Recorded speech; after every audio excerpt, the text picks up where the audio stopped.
Subhanallah walhamdulillah wa la ilaha illallah. Assalamualaikum warahmatullahi wabarakatuh. Ini saya mau bertanya. Kan kalau kita lihat misalnya sekilas ketika misalnya ustadz-ustadz Wahabi lah atau Salafi menjelaskan hukum atau kemudian menjelaskan permasalahan agama, mereka juga memiliki referensi, punya hadis, punya dalil. Saya sampai sekarang ini yang menjadi pertanyaan mendasar bagi saya, misal mereka baca kitab hadis Bukhari atau kemudian baca kitab Sahih Muslim gitu. Itu kan pasti penjelasannya, misalnya kalau Bukhari yang paling muktabaro, yang paling terkenal kan kitab Fathul Bari untuk penjelasan pensyarahannya, atau kemudian misal kalau kitab Sahih Muslim pastikan dijelaskan oleh Imam Nawawi. Tapi kok bisa ya, saya kadang-kadang dengarin sekilas, kok bisa mereka menjelaskannya itu jadi mutar balik gitu ya. Jadi misal mereka ngutip pendapatnya Imam Nawawi yang jelas-jelas adalah mazhabnya mazhab Syafi'i, beliau juga bertasawuf misalnya. Imam Nawawi kan terkenal betul dengan kitabnya banyak sekali, dan memang kita tahu bahwa beliau juga pakar tasawuf gitu. Tapi kok bisa setiap mereka misal sumber agama ini lagi, ustadznya misalnya menjelaskan dalam Sunan Tirmizi gitu, tapi penjelasannya itu bisa kok jadi mengarah ke Salafi gitu. Pokoknya error kalau kita mandangnya. Sehingga kalau kita mungkin pernah mondok, agak sedikit ilfil nengok ustadznya. Karena menurut kita apa yang dia jelaskan itu nggak relevan dengan penjelasan ulama terdahulu. Apalagi misalnya kalau kita tilik ke belakang, ulama-ulama dulu itu nggak pernah rasanya menjelaskan kayak gitu. Misalnya seabad misalnya dengan Imam Jalaluddin As-Suyuti. Padahal kan yang ulama-ulama Wahabi ini kan tahun berapa lah ya, paling 1000 ke atas lah kalaupun itu diperpanjang gitu. Kok bisa langsung lebih hebat ketimbang misalnya ulama-ulama terdahulu. Memang ada anggapan yang mengatakan mereka nggak pernah belajar usul fikih, tapi kadang-kadang mereka juga mengatakan ahli dalam usul fikih gitu. Atau itu pengakuan, atau di mana sebenarnya kesalahannya Karena memang kalau dalam pandangan saya, kalau misalnya ngambil Sahih Bukhari, penjelasan Sahih Bukhari, pasti mengambil pendapat ulama yang jelas-jelas menjelaskan itu. Kok bisa melencengnya jauh betul gitu, sehingga kebanyakan masyarakat jadi bingung melihatnya. Dan ketika kita dijumpai oleh masyarakat itu masyarakat ngomong hadisnya juga kan sama, tapi penjelasan mereka kok nggak sesuai gitu Itulah mohon penjelasannya Terima kasih ya. Orang Wahabi ini memang ketika tampil di tengah-tengah masyarakat seakan-akan mereka ahli hadis. Karena apapun yang gak sesuai, katanya gak sesuai dengan hadis. Padahal kalau kita teliti sebenarnya enggak. Mereka tidak ahli hadis. Dan ini juga pengakuan ulama-ulama Wahabi di Saudi Arabia. Sampai-sampai ada ulama Wahabi di Saudi ini menganjurkan murid-muridnya agar tidak menghafalkan Bukhari Muslim. Bahaya katanya. Ya maksudnya bahaya pada ajaran Wahabi. Bahaya menghafalkan Bukhari Muslim. Nah, yang terjadi di lapangan, Wahabi ini hanya mengambil sebagian hadis. Dan biasanya yang sesuai dengan kepentingan mereka, lalu tidak dikompromikan dengan hadis-hadis lain yang ada. Seandainya hadis-hadis ini dipahami secara keseluruhan dan mengikuti pemahaman para ulama, tidak seperti yang mereka sampaikan. Dan ini banyak kasus. Yang kedua, mereka memahami hadis ya dipahami sendiri memang, tidak mengikuti pemahaman para ulama. Padahal mereka dalam segi ilmu tata bahasa Arab itu lemah. Pemahamannya tidak mengikuti ilmu nahwu sharaf. Ini banyak terjadi. Karenanya memang para asatid, dan alhamdulillah ya ustadz-ustadz kita ini banyak menjalankan. dalam menjelaskan ajaran-ajaran Ahlus Sunnah wal Jamaah itu perlu disertakan dengan dalil-dalil Al-Quran dan hadis. Mengapa? Agar masyarakat kita yakin bahwa apa yang selama ini kita jalankan itu sesuai dengan Al-Quran dan hadis. Mereka ini walaupun menyampaikan hadis biasanya dalil-dalil umum,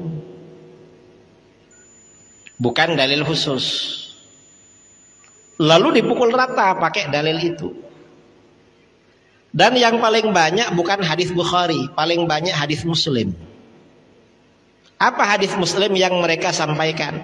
Hadis Muslim yang sering mereka keluarkan itu hadis kullu bid'atin dhalalah. Biasanya itu. Saya ini pernah dialog dengan mereka ya. Kira-kira 2011 di Balikpapan.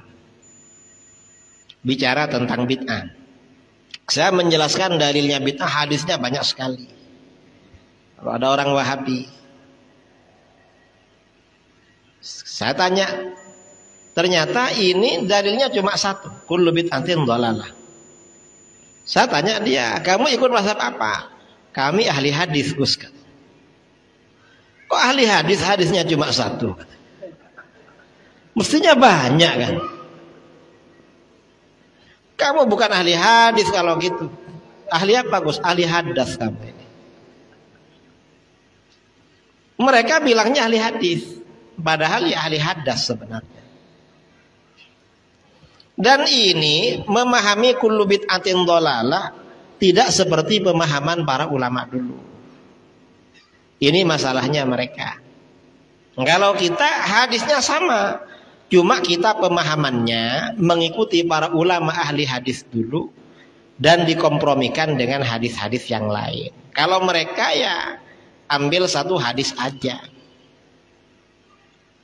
Kalau para ulama kita dikompromikan dengan ayat-ayat Al-Quran dan hadis-hadis lain. Itu dalam hal apa saja. Dan secara fikih, mazhab fikih yang paling kuat dari segi dalil, terutama dalil-dalil hadis, itu mazhabnya Imam Syafi'i. Kita ini kan pengikut mazhab Imam Syafi'i. Bahkan pada abad pertengahan, kalau disebut ahlul hadis, itu maksudnya para ulama Syafi'iyah dulu. Mengapa para ulama Syafi'iyah? Karena mayoritas ahli hadis mazhabnya Syafi'i. Jadi mazhab Syafi'i ini mazhabnya mayoritas ahli hadis. Dari dulu kira-kira 80% ahli hadis ini mazhabnya Syafi'i. Jadi yang paling kuat memang mazhab Syafi'i memang. Karenanya rata-rata para penulis syarah kitab-kitab hadis itu memang ulama Asy'ariyah. Bahkan semuanya ya. Ada ulama Wahabi di Madinah, Syekh Abdullah bin Muhammad Al-Ghunaiman mengatakan jami'u syurrahil Bukhari Asy'ariyah. Semua ulama-ulama yang menulis syarah Bukhari itu Asy'ari semua katanya. Artinya apa? Mereka mengakui kalau ulama mereka gak punya peran menulis syarah Bukhari. Gak punya. Yang melayani kitab-kitab hadis ini ulama kita. Mereka hanya mengambil sebagian kecil hadis. Jadi hanya sebagian saja. Ini bukan berarti mazhab di luar Syafi'i tidak punya dasar hadis. Punya juga. Cuman pengakuan para ulama di luar Syafi'i memang yang paling kuat mazhab Syafi'i dari segi dalil hadis. Ada kitab ya namanya Al-Insaf fi Bayani Asbabil Ikhtilaf, karangan ulama India Syah Waliullah Ahmad bin Abdurrahim Ad-Dahlawi.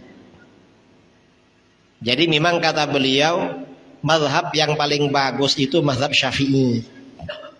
Mengapa? Mazhab ini paling akurat dan dalil hadisnya paling kuat. Bahkan kitab-kitab hadis itu disusun hanya untuk melayani fikih Syafi'i. Ini kata beliau memang paling kuat. Kalau ada orang Wahabi pakai dalil Itu biasanya sebagian hadis dan tidak dikompromikan.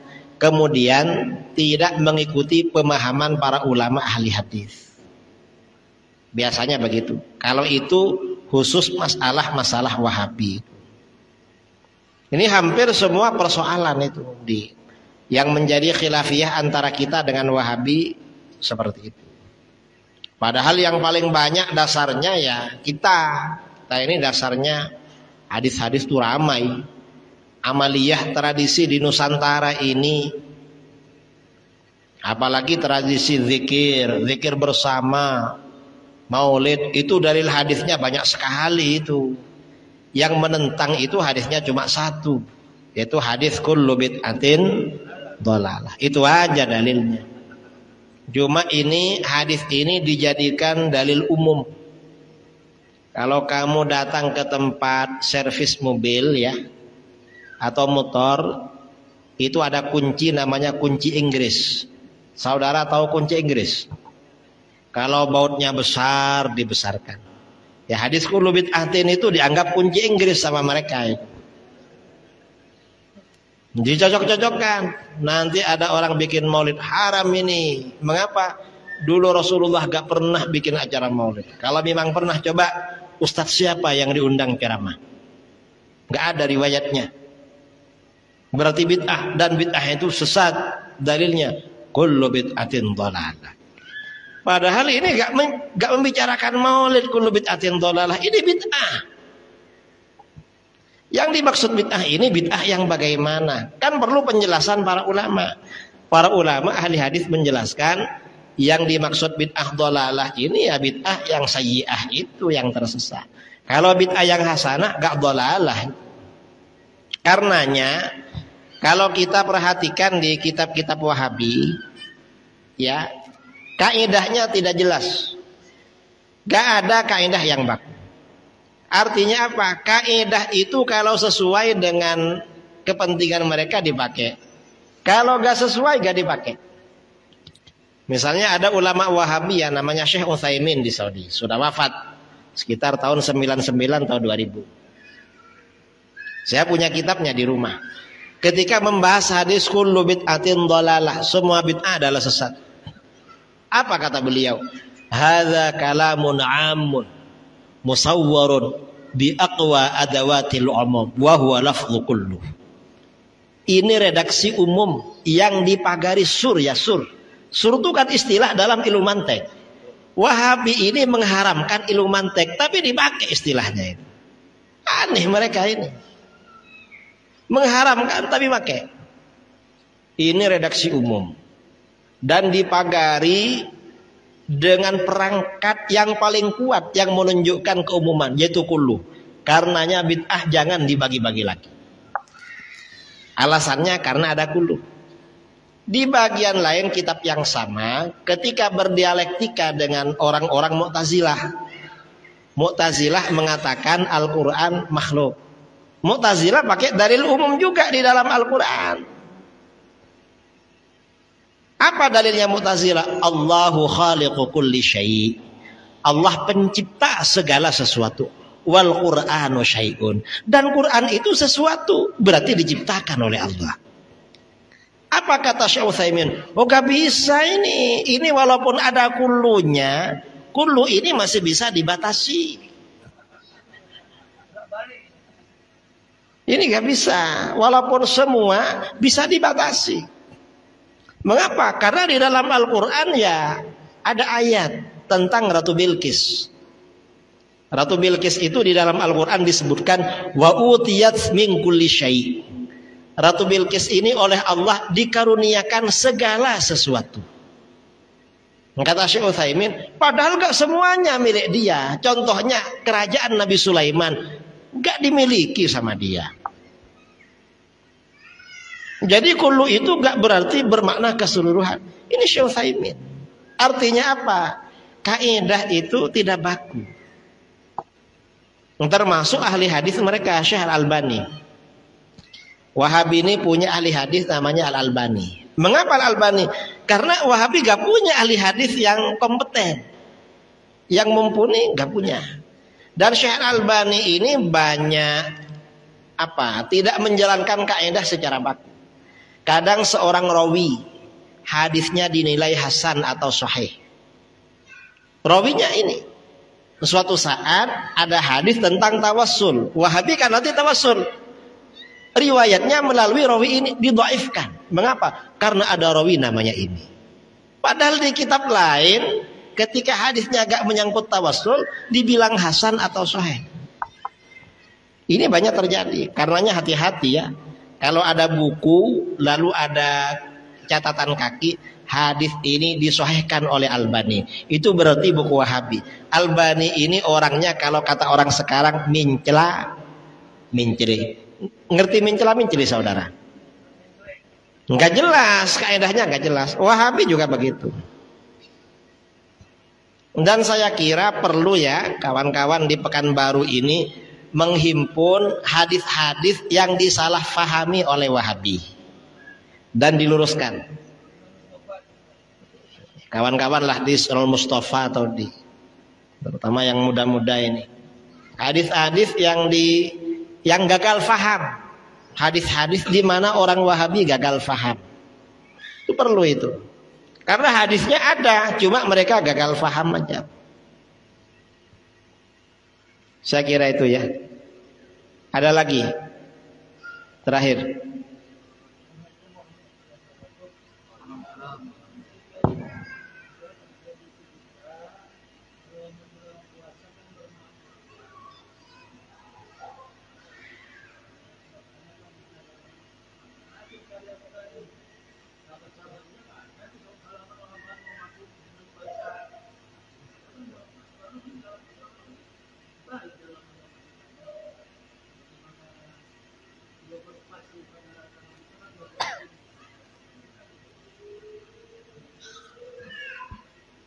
Tradisi bermaaf-maafan menjelang bulan puasa itu bagus itu. Mengapa? Minta maaf kok. Kok perlu dalil khusus? Itu bagus kapan saja itu. Apakah bulan puasa, bulan maulid, bulan haji, bulan apapun bagus itu. Dan kita memang dianjurkan, ya, dianjurkan memang. Bahkan wajib kalau kita punya salah pada orang, Allah bisa menerima taubat kita asalkan orang yang bersangkutan memaafkan. Ya kalau gak memaafkan ya gak bisa. Makanya minta maaf itu. Minta maaf hakul adami selesai itu. Dan itu tradisi yang bagus itu. Jadi bukan bid'ah. Kalau bilang maaf-maafan ndak ada loh terus. Kok ada maaf-maafan ndak ada? Ya ada lah. Kita ini kalau punya salah ya memang minta maaf pada yang bersangkutan. Dan kita bulan puasa kan ingin banyak berdoa, munajat, memohon ampunan kepada Allah. Biar hakul adami selesai kita minta maaf dulu. Bulan puasa tinggal hakullahnya aja. Jadi itu berarti termasuk bagus itu. Dan gak masalah itu. Ada lagi.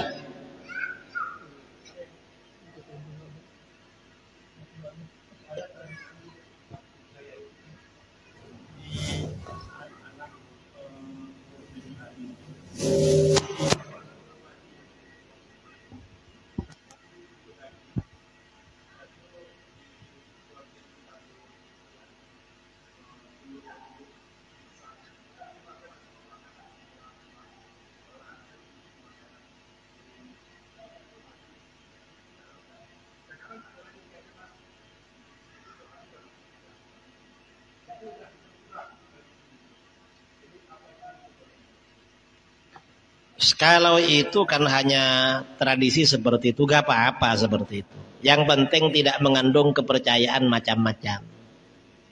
Gak apa-apa. Itu kan budaya. Yang penting tidak ada madaratnya, itu gak apa-apa. Cuma sekarang gak ada ya. Berkurang. Padahal itu ya budaya masyarakat. Di mana itu? Di Kampar. Di Bukit Tinggi.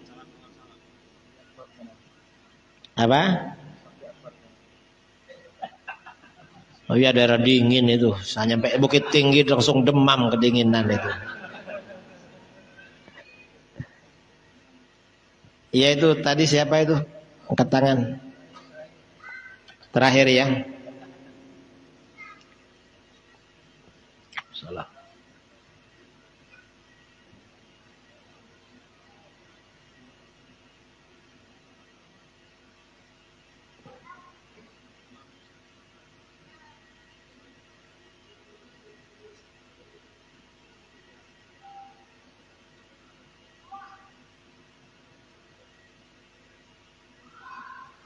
Apa coba agak keras suaranya?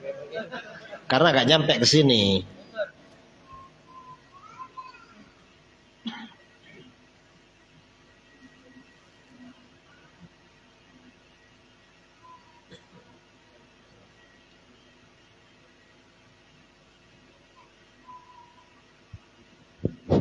Assalamualaikum warahmatullahi wabarakatuh. Bagaimana caranya memaknai dalil wa atiullaha wa atiur rasul wa ul amri minkum? Sedangkan banyak teman-teman kita ketika dia bermakmum di belakang imam yang bermazhab Syafi'i, dia enggak angkat tangannya ketika kunut. Tapi ketika kita tanya, kenapa enggak membela ulama-ulama yang dizalimi oleh pemerintah-pemerintah, dia malah mengatakan kita taat kepada ulil amri. Bagaimana caranya itu? Ya. Assalamualaikum warahmatullahi wabarakatuh. Walaupun pakai mic. Yang pertama, atii'u Allah wa atii'ur Rasul wa ulil amri minkum. Taatlah kalian kepada Allah dan taatlah kepada Rasul dan ulil amri. Ulil amri ini maksudnya siapa? Sebagian ulama salaf menafsirkan ulil amri ini para ulama. Artinya apa? Dalam urusan agama kita harus mengikuti pemahaman dan fatwa para ulama. Nggak boleh dipahami sendiri. Itu dalam urusan agama. Harus ikut ulama. Yang kedua, yang dimaksud ulil amri ini pemerintah. Dalam urusan negara, selama kebijakan pemerintah itu untuk kemaslahatan, itu wajib diikuti. Kalau tidak mengandung kemaslahatan, kalau kebijakan pemerintah itu maksiat, gak boleh diikuti. Kalau bukan maksiat dan mengandung kemaslahatan, wajib diikuti. Itu pemerintah. Misalnya seperti rambu-rambu lalu lintas, lampu merah, lampu hijau, itu wajib ikut itu. Kalau melanggar, kalau jumpa polisi ya ditilang biasanya di sini. Enggak ya. Kalaupun enggak jumpa polisi, secara syar'i itu berdosa hukumnya. Mengapa? Karena itu ada kemaslahatan. Kalau dibiarkan bisa bahaya. Itu yang dimaksud wa ulil amri. Penafsirannya seperti itu. Jadi kalau taat kepada umara itu dilihat. Kalau bukan maksiat ada kemaslahatan wajib ikut. Kalau kemaksiatan enggak boleh ikut. Tapi kalau kepada para ulama, kita wajib mengikuti fatwa-fatwa mereka. Dan ijtihad mereka dalam urusan agama. Itu maksudnya begitu. Apa itu yang ditanyakan?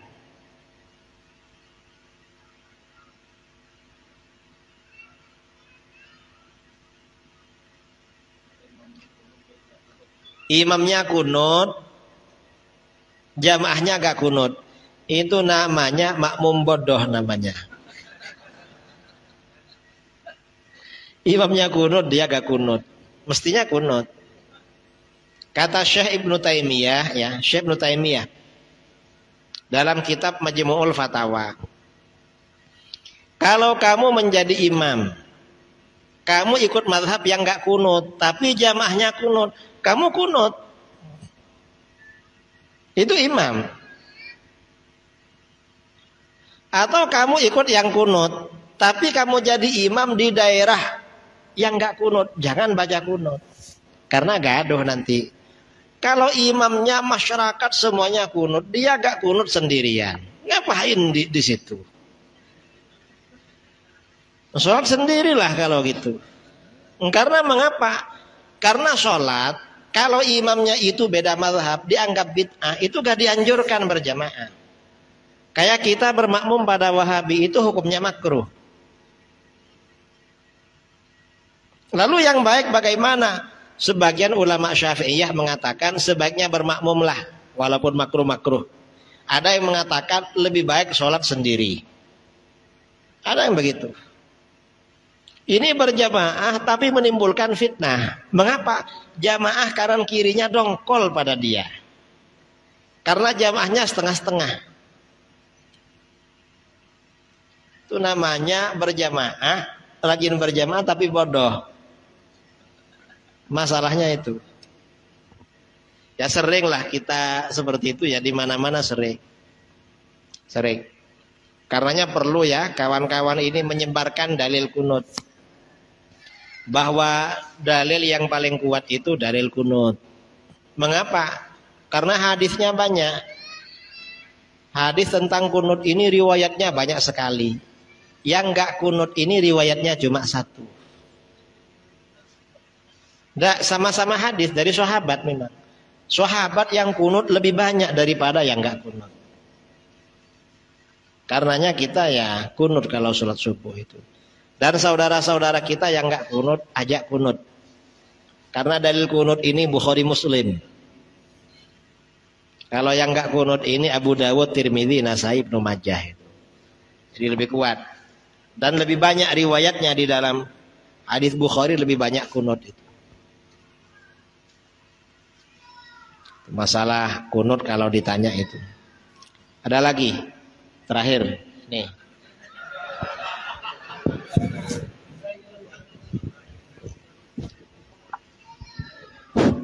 Assalamualaikum warahmatullahi wabarakatuh. Assalamualaikum warahmatullahi wabarakatuh. Izin Ustadz, gimana caranya membentengi dari Wahabi ini Ustadz, biar lebih kuat ahli sunnah wal jamaah? Terima kasih. Kalau ingin membentengi dari Wahabi yang aktif di kajian-kajian Ustadz Surarul Mustafa, ajak istri, anak-anaknya, tetangganya, ajak semua. Insya Allah nanti kenal Wahabi. Kalau cuma diam-diam ya repot begitu. Jangan diam-diam, harus aktif sekarang. Artinya harus belajar. Dan pesan ulama-ulama kita, zaman akhir seperti sekarang ini, sering berkumpul dengan orang-orang soleh, perdalam ilmu agama. Dan hati-hati, karena di akhir zaman ini orang yang mengajak ke neraka jahanam itu banyak. Dan pakai bahasa Arab walaupun mengajak neraka jahanam. Dan aliran sesat di akhir zaman itu kadang-kadang tampilannya memukau. Mengapa? Hafal Quran, bacaannya bagus. Itu aliran sesat akhir zaman. Karena orang yang bacaan Qurannya bagus jarang. Malah yang bagus malah aliran sesat. Dalam hadis riwayat Imam Ibnu Hibban dari Hudzaifah bin Al-Yaman radhiyallahu an, Rasulullah sallallahu alaihi wasallam bersabda, "Innama atakhawwafu 'alaikum rajulun qara'al Qur'an." Sesungguhnya sesuatu yang aku khawatirkan pada kalian. Rasulullah khawatir. Siapa? Laki-laki yang baca Quran. Artinya bukan cuma sekedar baca, kita semua kan baca Quran. Artinya bacaan Qur'annya itu bagus. Hatta idza ru'iyat bahjatuhu wa shara ridan lil Islam. Hingga ketika orang itu kelihatan indah karena Al-Qur'an. Qur'annya Masya Allah. Dan dia menjadi penolong Islam. Kalau penolong Islam mungkin bisa menjadi imam sholat, ngajar tahsinul Quran, ngajak orang-orang ke masjid. Bagus pada Islam. Wa yarahu illa masya Allah. Lalu orang tersebut berubah Al-Quran pada apa yang dikehendaki oleh Allah.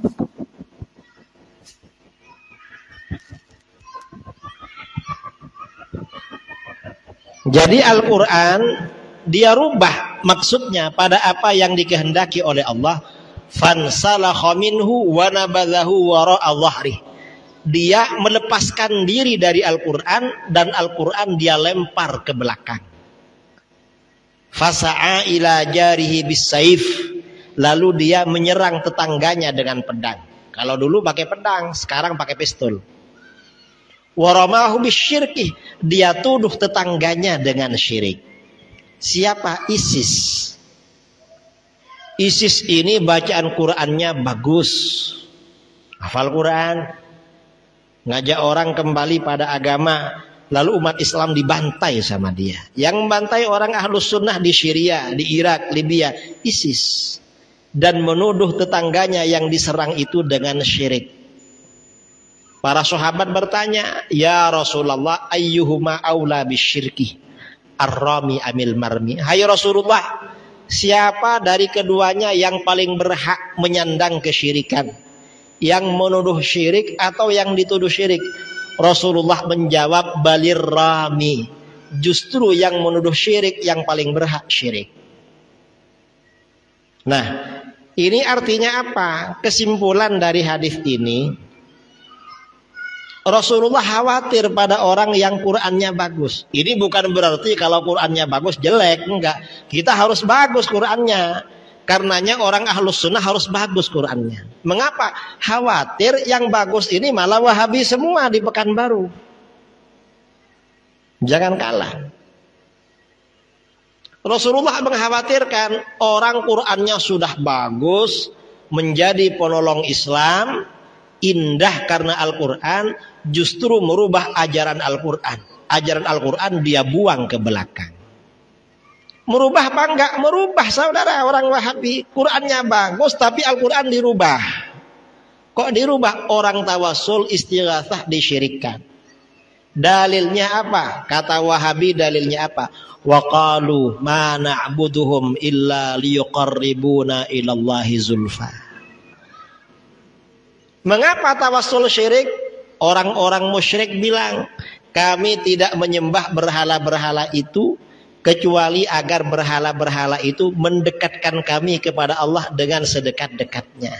Nah, orang yang bertawassul dengan nabi dan wali itu kan tujuannya agar dekat kepada Allah. Ini namanya merubah Al-Quran. Mengapa merubah? Orang musyrik itu memang menyembah berhala. Sedangkan orang bertawassul dengan nabi dan wali itu tidak menyembah nabi dan wali, tapi bertawassul. Tawassul bukan menyembah, karena tawassul anjuran Al-Quran, perintah Al-Quran. Wabtaghu ilaihil wasilah, carilah wasilah. Itu kan tawassul itu. Ajaran Al-Quran dirubah sama Wahabi. Mereka Qurannya bagus. Artinya apa? Hati-hati di akhir zaman.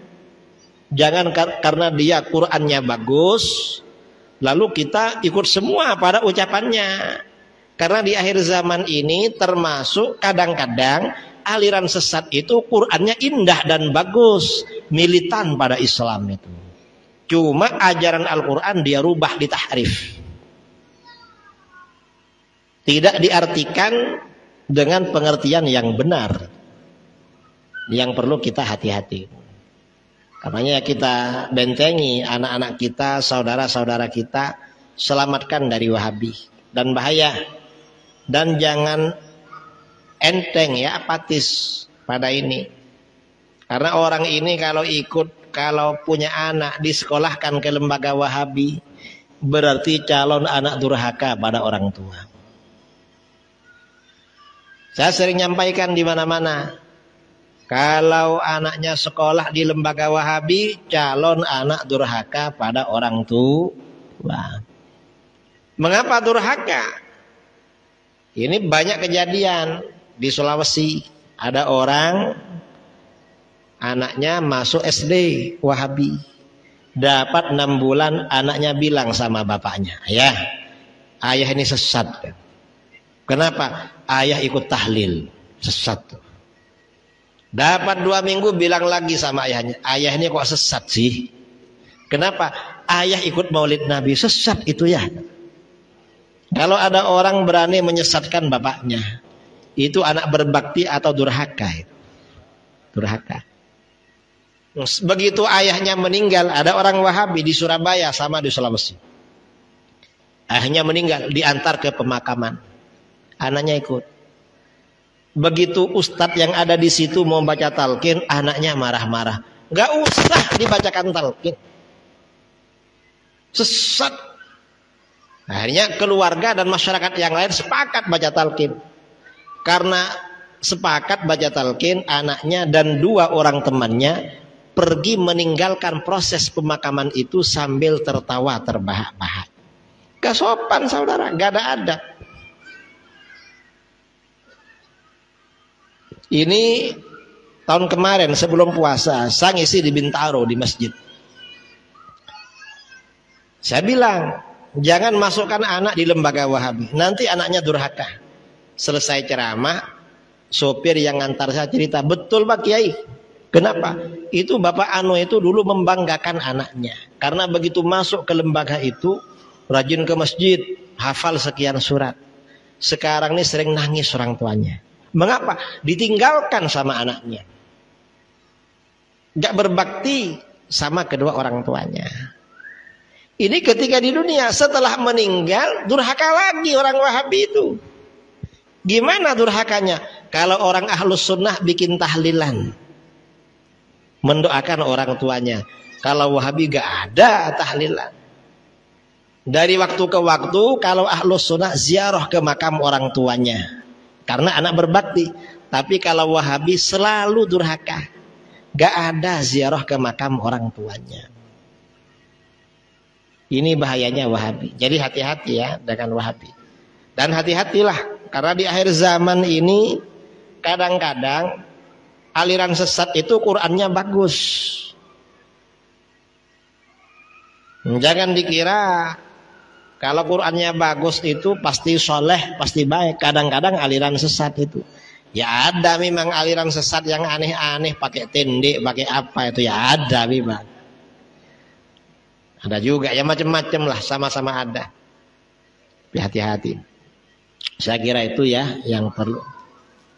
Kita sudah habis, mari kita doa bersama ya. Mudah-mudahan Allah melindungi kita semuanya. Dari ajaran Wahabi kita dijauhkan, ajaran sesat semuanya ya. Keluarga kita, anak-anak kita semuanya dijaga oleh Allah. Jadi anak soleh yang solehah. Yang belum punya anak segera punya anak. Yang belum punya jodoh nanti segera punya jodoh. Dapat yang soleh dan solehah. Allahumma amin. Yang punya hutang segera lunas. Yang sakit diangkat penyakitnya oleh Allah. Yang terpengaruh aliran sesat mudah-mudahan segera dibersihkan hatinya oleh Allah. Amin Allahumma amin. Mari kita baca doa. Bismillahirrahmanirrahim. Alhamdulillahirabbil alamin hamdan yuwafi ni'amahu kama mazidah. Allahumma shalli ala sayyidina Muhammadin salatan tunjina biha min jami'il ahwali wal afat wa taqdi lana biha jami'al hajat wa tutahhiruna biha min jami'is sayyi'at wa tarfa'na biha indaka a'lad darajat wa tuballighuna biha aqsal ghayat min jami'il khairati fil hayati wa ba'dal mamat wa ala alihi wa sahbihi wa barik wa sallim. Allahumma atina fid dunya hasanatan wa fil akhirati hasanatan wa qina adzaban nar. Rabbana hab lana min azwajina wa dhurriyyatina qurrata a'yunin waj'alna lil muttaqina imama. Allahumma inna nas'aluka al-huda wat-tuqa wal 'afafa wal ghina. Allahumma anfa'na bima 'allamtana wa 'allimna ma yanfa'una warzuqna 'ilman yanfa'una wa zidna 'ilma. Allahumma qasim lana min khashyatika ma yahulu bainana wa baina ma'syiyatik wa min ta'atika ma tuballighuna bihi jannatak wa min al-yaqini ma tuhawwinu bihi 'alaina masaa'ibad dunya.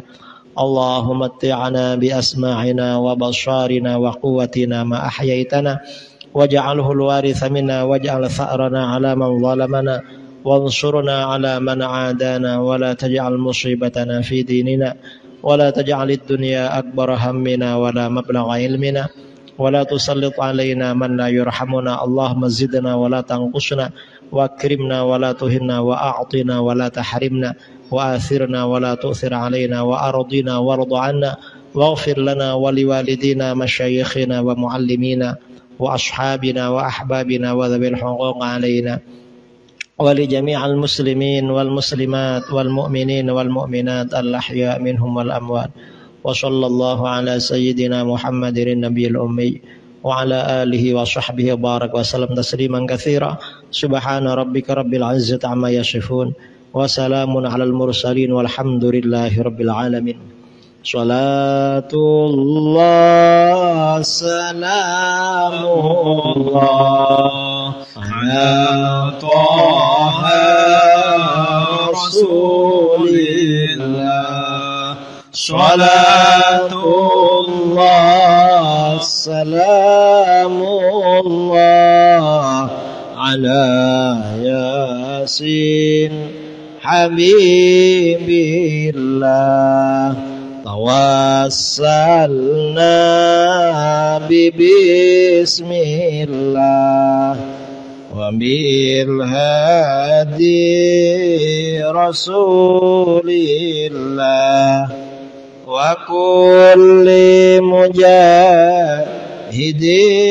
lillah bi ahlil badri ya Allah.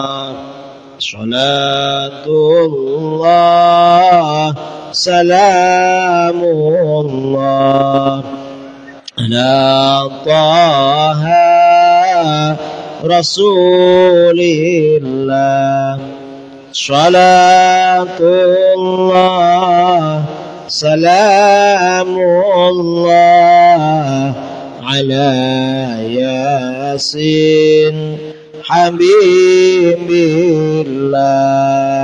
Ilahi salimil ummah minal afati wan niqmah wa min hammi wa min ghummah bi ahlil badri ya Allah. Salatullah salamullah ala taha rasulillah. Salatullah salamullah ala yasin habibillah.